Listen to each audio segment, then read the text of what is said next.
యేసుక్రీస్తు నామంలో పరిశుద్ధాత్మ ఆశీర్వాదమును ప్రతిరోజు చూస్తూ పొందుకుంటున్న ప్రతి ఒక్కరికి హృదయపూర్వక వందనాలు తెలియజేస్తూ ఉన్నాను. ఈరోజు పరిశుద్ధాత్మ దేవుడు మనకిస్తూ ఉన్న వాగ్దానము యాకోబు రాసిన పత్రిక 4వ అధ్యాయము 10వ వచనము. ప్రభు దృష్టికి మిమ్మును మీరు తగ్గించుకొనిడి, అప్పుడు ఆయన మిమ్మును హెచ్చించును. ప్రభు దృష్టికి ఎప్పుడైతే మనం ప్రభువుని తెలుసుకొని బాప్తిసం తీసుకొని ప్రభువులో మనం ముందుకు సాగుతున్నప్పుడు మనలో ఉంటున్న కొన్ని బలహీనతలు, కోపము, అసూయ, హెచ్చింపుతనము, గర్వము, అహంభము, ఇటువంటి బలహీనతలు ప్రభువులోకి వచ్చాకనే మనము పూర్తిగా విడిచిపెట్టాలి. అంటే అప్పటి వరకు కూడా ఇవన్నిటిలో మనం ఉండి పరిగెడుతూ ఉంటాం. కానీ ఎప్పుడైతే ప్రభువుని తెలుసుకుంటామో, ప్రభువుని అంగీకరిస్తామో, అప్పుడు మనలో ఉన్న ఈ బలహీనతలు కలిగిన క్రియలు తొలగించుకోవాలి. అందుకే ఇక్కడ ఏమంటున్నాడు, ప్రభు దృష్టికి మిమ్మును మీరు తగ్గించుకోవాలి. ప్రభు ఎంతగా తగ్గించుకుని వచ్చాడు, ఎంతగా మన కోసము మరి ఈ భూమి మీదకి మానవుని యొక్క స్వరూపమును దాల్చుకొని మన మధ్యలోకి వచ్చేసి ఎక్కడ పశువుల పాకలో జన్మించాడు. ఆ పరలోకములో ఉన్న సర్వశక్తివంతుడు, సర్వాధికారి, సర్వసృష్టికి కర్త అంతగా తగ్గించుకొని పశువుల పాకలు పుట్టడం ఏంటి? ఎంతో రాజుల కుటుంబంలో పుట్టొచ్చు కదా. ఎంత తగ్గించుకున్నారు ప్రభు. మనం ఎలా ఉంటున్నాం? మనలో అసలు తగ్గింపు ఉంటుందా? అసలు ప్రభు దృష్టిలో మనం ఉంటున్నామనే కానీ నులివెచ్చనిగా ఉంటూ మనలో కోపము, అహంభము, అహంకారము, గర్వము. లూసిఫర్కి అలాగే ఉంది. ఇవన్నీ కూడా ఎవరి క్రియలు అంటే లూసిఫర్ క్రియలు. ఈ క్రియల నుండి నేను అందరం విడిపించబడాలని ప్రభు ఆయనలో మనం ఉంటున్నామంటే ఆయన ప్రభు వలె మనం మారాలని దేవుని ఆశ. అందుకే అంతగా తగ్గించుకొని పశువుల యొక్క పాకలో అక్కడ జన్మించాడు. ఎలా ఉంటున్నాం? మనం తగ్గించుకుంటున్నామా? ప్రభు నువ్వు నిజంగా ధరించుకొని నువ్వు పరిశుద్ధ గ్రంథం పట్టుకున్నావంటే నీలో కోపము, అహంభము, కోపము, అసూయ, గర్వము ఇటువంటివి ఉన్నాయంటే పరిశుద్ధ గ్రంథం పట్టుకొని కూడా వ్యర్థమే.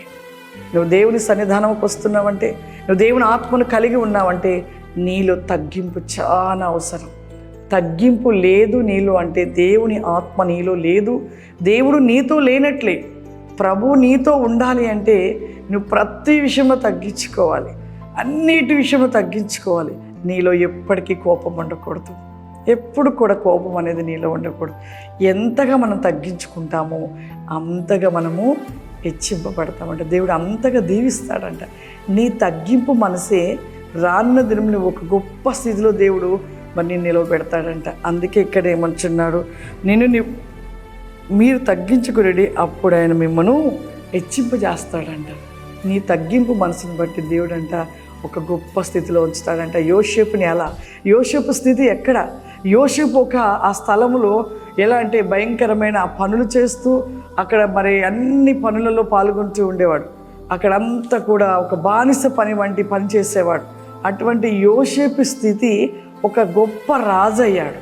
మరి ఎంత తగ్గించుకుంటే ఒక రాజు అయ్యాడు అంటే మనము జ్ఞాపకం చేసుకోండి. మన జీవితంలో తగ్గింపు లేనంత కాలం మనం హెచ్చింపబడలేమో, ఉన్న స్థితిలోకి వెళ్ళాం. నువ్వు తగ్గించుకున్న నాడే దేవుడు ఒక గొప్ప స్థితిలో నేను నిలబెడతాడు. కాబట్టి ప్రతి ఒక్కరూ కూడా ఆ రీతిగా మనం తగ్గించుకునే మనసును కలిగి ఉండాలి. ప్రార్థన చేసుకుందాం.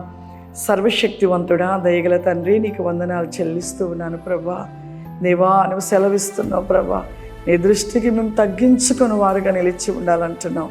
ఎవరైతే తగ్గించుకొని ఉంటారో వారిని హెచ్చింప చేస్తానంటున్నావు ప్రభా. ఈరోజు నా ప్రభా పరిశుద్ధాత్మ ఆశీర్వాదం అనబడిన ప్రోగ్రాం చూస్తున్న ప్రతి ఒక్కరి జీవితంలో ప్రభా తగ్గింపు మనస్సును దాయిచ్చేయండి నాయన. లిబోస్టి కౌరి మా దిస్ టిన్ మీ కామ్ ది లిబోది కౌరి మా ప్లీజ్ ఎనీ జబోస్టి కౌరి మై ప్లీజ్ ఎనీ బ్రాకి మోన్ ది లిఫౌరి మా. పరిశుద్ధాత్మ తండ్రి నీకు వందనాలు చెల్లిస్తున్నానయ్యా. ఎస్సయా నీకు వందనాలు చెల్లిస్తున్న ప్రతి ఒక్కరిపైన నా ప్రభా రికౌ మై కెన్ మీ సో బ్లిస్ టెల్ బి కౌరి మా. నీ గొప్ప ఆశీర్వాదం ఆశీర్వాదముల చేత నింపండి నాయన. ప్రతి ఒక్కరిని ఇప్పుడే మీరు తాకమని అడుగుచున్నాను ప్రభా. నీ ఆత్మ వేకమైన కుమ్మరింపును దాయిచ్చేయండి ప్రభా. నీ పరిలోకపు శక్తి చేత నింపండి ప్రభా. ఎంతమంది ప్రభా ఈ యొక్క ప్రోగ్రాం రికాస్తి కమాదర్ వారి కుటుంబాలలో నీ వెలుగును ప్రకాశింపచేయండి నాయన. ఇప్పుడే నీ వెలుగు చేత నింపమని అడుగుచున్నాను ప్రభా. నీకు స్తోత్రం అయ్యా. విస్గో మై క్యాంది మై కెనిక్ లో బ్లాక్ కెనిక్ ఫ్లవరిమా. మీ యొక్క దీవెన ఆశీర్వాదముల చేత నింపమని యేసుక్రీస్తు నామమున నడుస్తున్నాను తండ్రి. ఆమేన్.